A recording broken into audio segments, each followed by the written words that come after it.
Hey everybody, it's Pony. Welcome back to my channel. I had a viewer request a hip opener yoga video, so today we're going to work through a couple hip opening poses. I'm going to instruct you on how to do those, and hip openers are really great for a lot of reasons.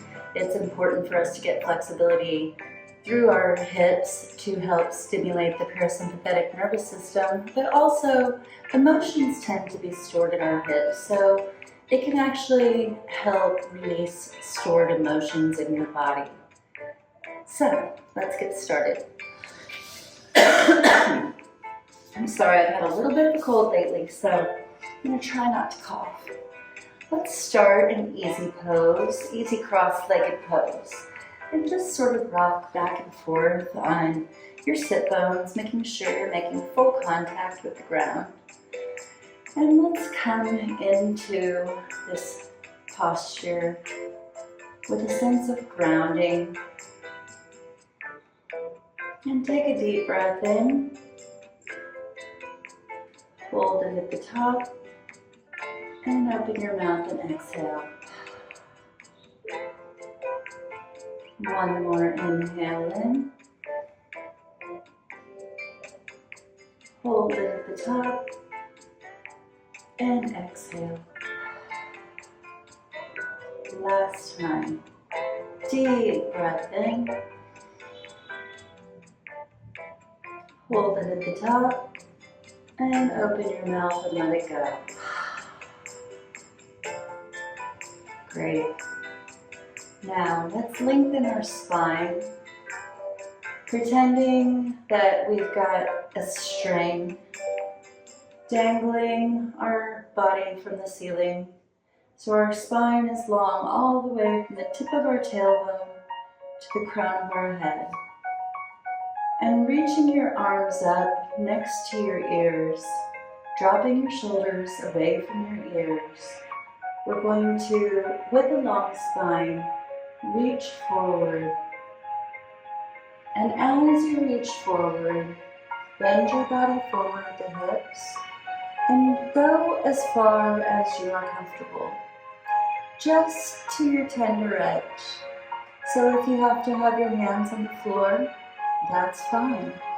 If you can lower your forearms to the floor, that's also fine.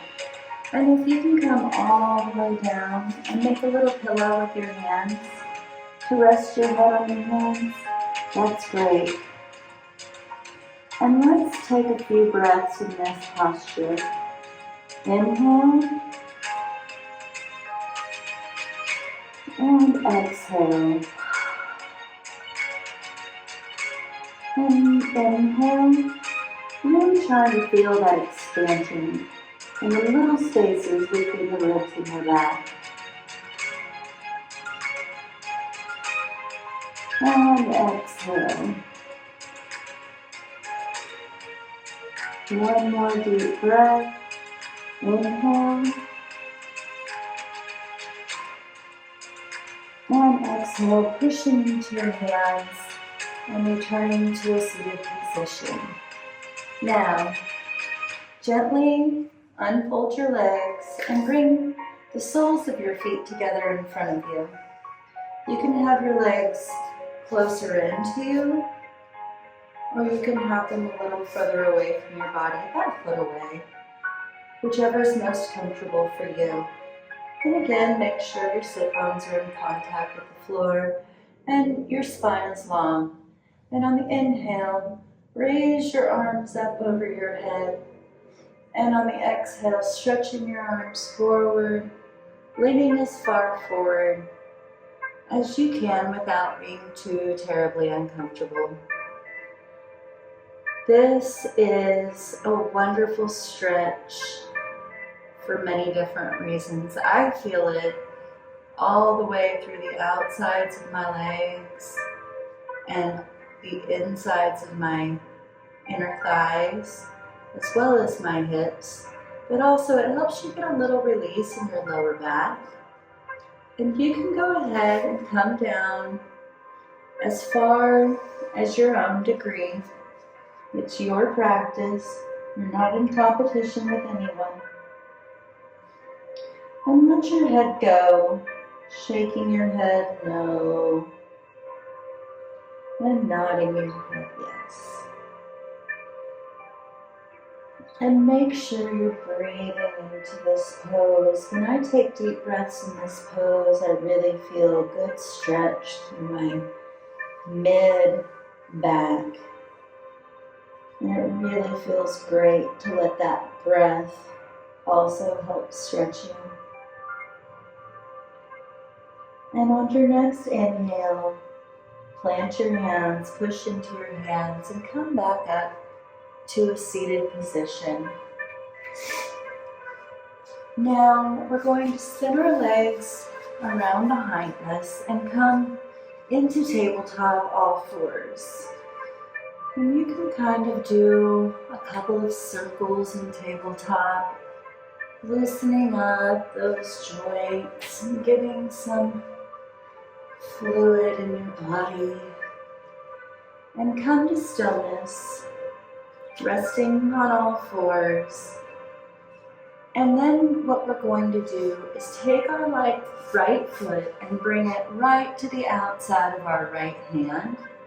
And you're going to have your knee right next to your right shoulder. Your hands are directly underneath your shoulders. Now lift up on that back toe and stretch it back as far as you can, moving your knee back. You want this leg still at a 90-degree angle though. We're trying to get stretched through the front of this hip, which is so important because we spend so much time sitting these days that we really don't get enough stretch through the front sides of our hips. And when our hips are in sitting position, it really does stimulate your fight or flight response. And it makes you feel tense and anxious. So getting stretched through the front of your hips is really a great way to stimulate your parasympathetic nervous system, taking you out of that fight or flight response. Now this is a bit of a deeper hip stretch, and you can lower to your forearms if that's comfortable for you. And let's take a few deep breaths in this pose on our own time. Just really breathing into the areas that have tension.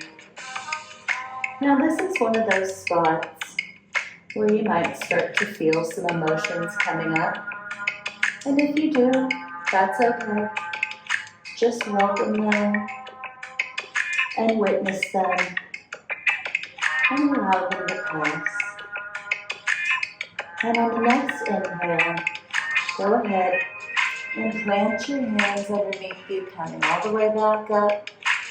And put some weight back in your left knee, swing your right leg around, come back to tabletop.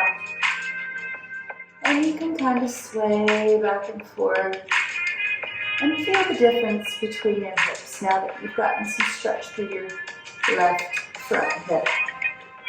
Now step your left foot to the outside of your left hand and raise up on your right toe, scooting that knee back, and then lower down to the top of your foot. You can stay here if this is good for you, or you can lower to your forearms, but you want to make sure that this left knee or left leg is touching your left shoulder.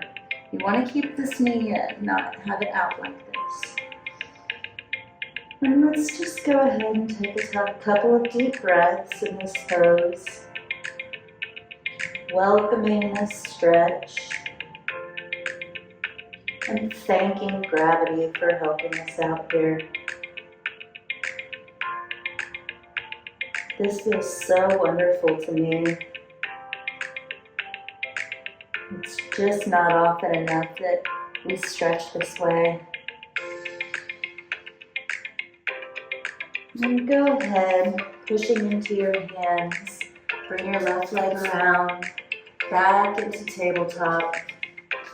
And you can kind of sway back and forth, wagging that tail.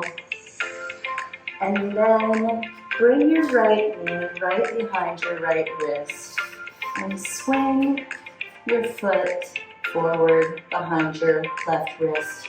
Now, your leg does not have to be completely parallel with the front of your mat, but you do want your legs in a number 7 shape. Now again, come up on your toes and scoot that knee back, and then relax your toes until you've got your right hip close to the ground. Now, if you can't get your hip on the ground, that's okay. You can put a block or some books or a box or a pillow or whatever you've got at home underneath your right hip. But you want to be making contact with something. And then we're going to inhale and lengthen our spine, stretching through the front of that left hip. And on the exhale, folding forward to your own degree. If you make it all the way down, just make a little pillow with your hands, resting your forehead on your hands. And we'll take a few deep breaths in this position, really breathing into that right hip. You want to make sure your right foot is flexed so you don't hurt your right knee. And anywhere that you feel tension, just imagine when you inhale that you're sending air and oxygen right to that spot. And when you exhale, releasing that tension. And push into your hands. And we're going to come back to tabletop all fours and come to the other side, bringing your left knee behind your left wrist and your right foot behind your right wrist, scooting your right knee back until your left hip is on the ground. And you can move your block or your pillow to the side, whatever makes it easiest for you. This is your practice. And go ahead, take a deep breath in, lengthening your spine towards the ceiling. And on the exhale, fold forward to your own degree. If your forward fold looks like this, that's okay. You're doing great. You can work your way down to your forearms eventually. And the more you practice, maybe you'll make it all the way to the ground. Just relax into the pose, breathing into that hip. This is a great pose for those of you who have sciatica. Really opening that hip and that glute up.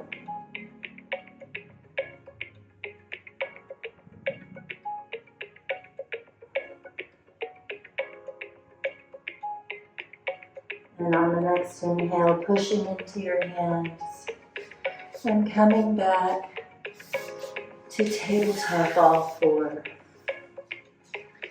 Now, we're going to take our left foot and step it behind our left hand with our toes at the edge of the mat. Now take your right foot and step it behind your right hand. You want your toes pointing at 10 and 2. And then slowly lower down into a yogi squat with your elbows outside your knees and your palms together in front of your heart center. If this isn't something that's accessible to you, it's okay if you take a block or a box or a bench, whatever you need, and put it behind your rear end. Or you can be up on your toes if that is more comfortable for you. But what the real goal is to have your spine up and down and be using your elbows to push your knees back and get some great stretch through your hips and through your inner thighs while you're lengthening and releasing through your lower back, the crown of your head tall towards the ceiling. Breathing into the stretch. And just feeling all the good that you're doing for your body right now. Doesn't that feel great? And now, go ahead and lower down to your butt, stretching your legs straight out in front of you. Adjust your clothes if you need to. And bring your left foot in next to your right knee. Your left knee pointing straight at the ceiling. And step that foot over to the outside of your right leg. On the inhale, you're going to sit tall. And on the exhale, you're going to wrap that right arm around the left knee, planting your left arm right behind your spine, and gently twisting, looking over your left shoulder. On the inhale, you're going to sit tall. Imagine your spine lengthening towards the ceiling through the crown of your head. And on the exhale, use this arm to help your body twist a little further. Inhale, lengthen. And exhale, twist. Great. Coming back to the front. Place your left leg back next to your right leg and pull your left foot and your right foot next to your left knee and step it over to the other side. Sit tall and wrap that left arm around your right knee and hold the right arm right behind your spine. Inhale, sitting tall. And exhale, and go over your right shoulder and twist. Inhale, lengthen. And exhale, twist. Inhale, lengthen. And exhale, twist. Great. Coming back to center. Lengthen your legs, placing them on the ground next to each other. And sort of walk back and forth, feeling the benefit, waving your spine, rolling through your spine. That's great. 2 more poses, guys, and we're done. For this pose, we're going to bring the soles of our feet together. You can have them a little further away from your body this time. And gently roll down all the way until you're laying down. Place one palm on top of the other and place your hands on the floor above your head. So your legs are in a diamond shape and your arms are in a diamond shape too. And just feel the release in the front of your hips, in the lower back, in the front of your shoulders. Don't forget to breathe. Inhale. And exhale. Inhale. And exhale. Inhale. And exhale. Gently bring your legs straight in front of you. Releasing your arms to your sides. Rolling your shoulder blades down your spine and your shoulders away from your ears. Letting your feet flop open. And relaxing into Shavasana. Really integrating the stretch that you got out of these poses. Breathing and enjoying the rhythm of your own breath.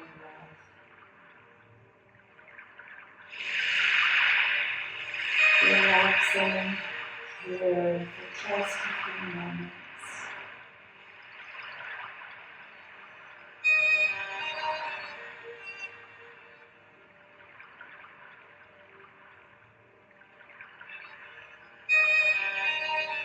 Gently wiggle your fingers and your toes, rolling your head from side to side, waking your body up. Go ahead and roll onto one side and rest there for just a moment.